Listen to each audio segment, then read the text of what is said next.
Jump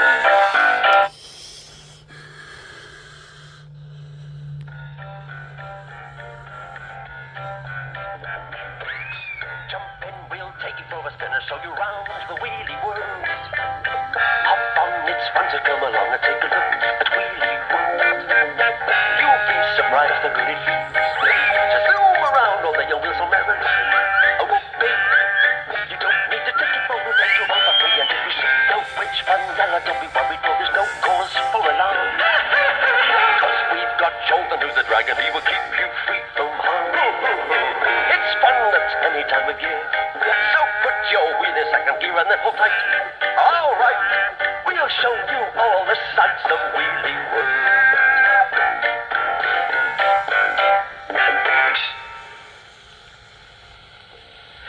What do? Said Fenella gloomily.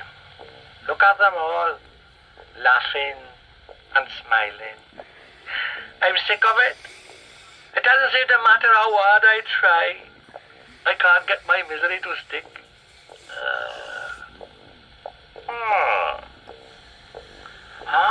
And don't harm me, said Fenella, sounding more like her old self.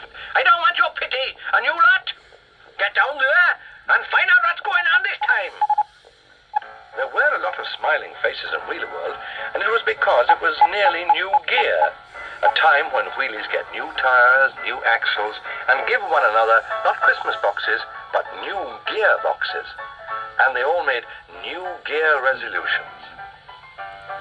I think I shall resolve, said Zuma, to keep down to 95 miles per hour.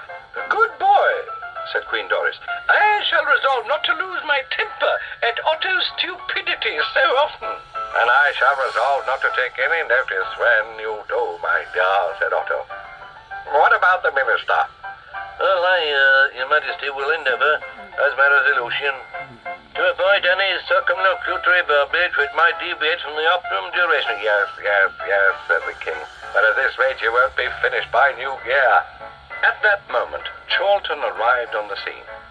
He'd been up late the night before, trying to remember his name, and he'd had a lie-in that morning.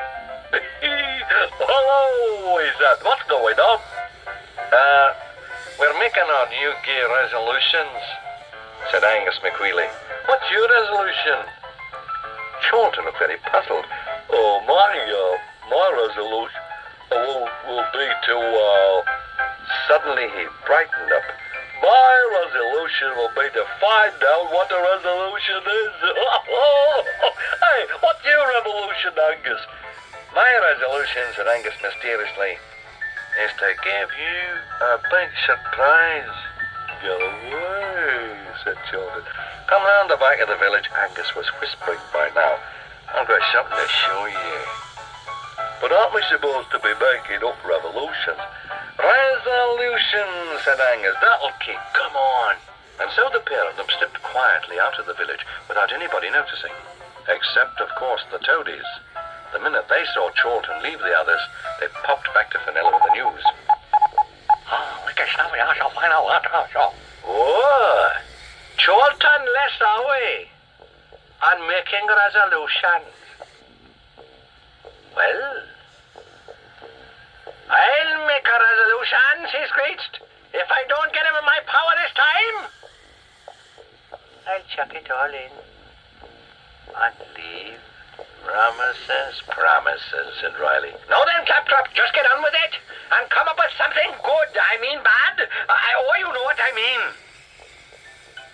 The wheelies stopped smiling and stopped making new gear resolutions when Fenella popped up in their midst.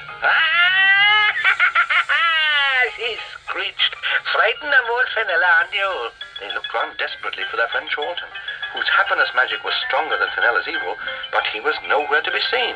No use looking for that spotty wolf, said Fenella, guessing what they were thinking. And raising her evil fingers, she started to cast her spell. Horrid sneer and gruesome frown, turn this happiness upside down, castor oil and concrete pasty. Make the wheelies' resolutions nasty. She finished, and the wheelies stood gazing at her. Then in the silence, Queen Doris cleared her throat.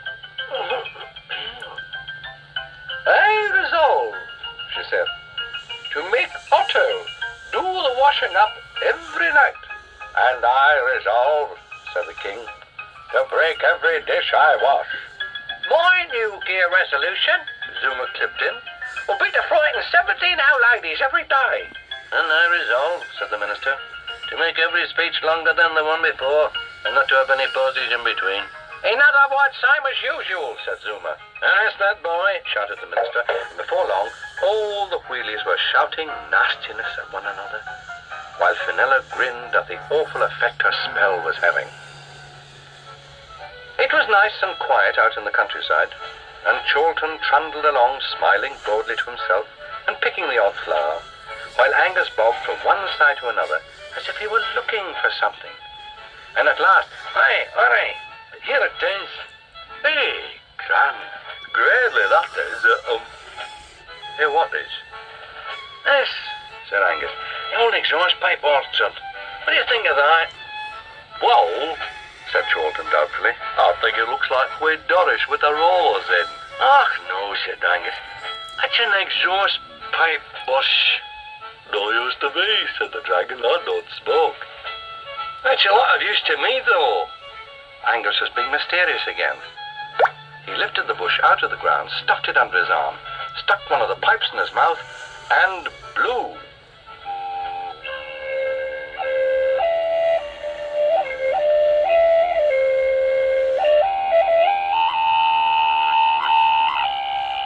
"Okay, thump," said John. "It reminds me of the day our plumbing went wrong." "You try," said Angus. "Oh, no, I don't think I could." "Oh, all right, then." The first sound that Chorlton made even frightened Angus. "By gum," said Chorlton, "you were right about it giving me a surprise. Nearly took me spots off that night." But gradually he got the hang of it, and after a little while the pair of them were parading up and down in fine style.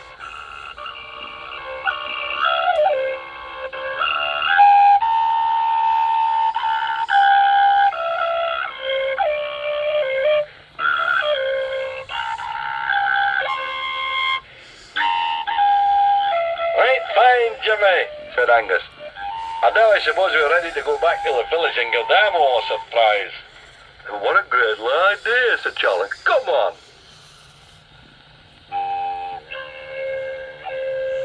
"I resolve to hand in my resignation," the minister was saying. "And I resolve to give you a black eye.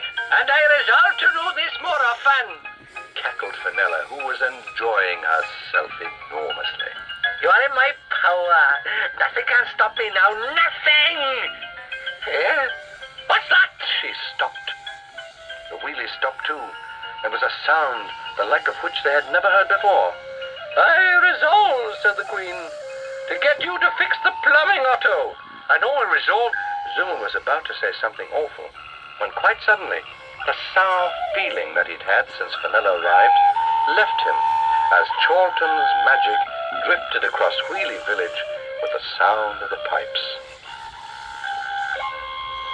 "Oh," said Doris, patting the king on the head. "Poor weak, cowering, timorous beastie."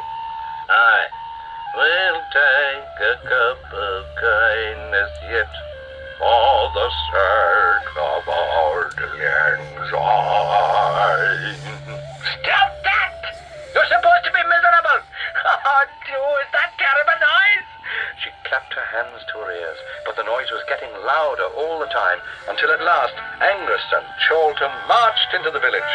The wheelies broke into a cheer. "Hooray for Joe! Hooray for Joe!" "Stop that!" bawled Fenella. "Stop that! You are in my power! I am the terrible cattle witch!" "Ow! What's our power to give to gears," said Zuma, "to see ourselves as I was saying." "Ah, you beaten again," wept Fenella. "That's it. That's it. The end. You can have your rotten dragon.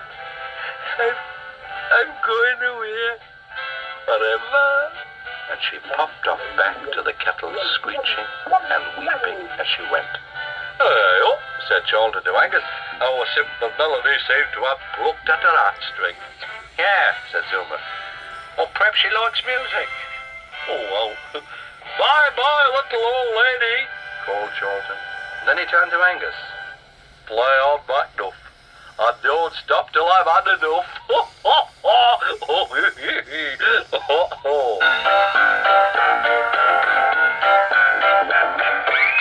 Jump in, we'll take you for a spinner, show you round the wheelie world.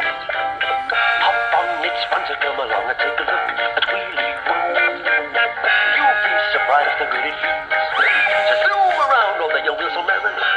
Oh, whoopee. You don't need a ticket for the take you on for free, and if you see no rich Vanilla, don't be worried, for there's no cause for alarm. Cause we've got Jolton, who's the dragon, he will keep you free from harm. It's fun at any time of year, so put your wheel in second gear and then hold tight.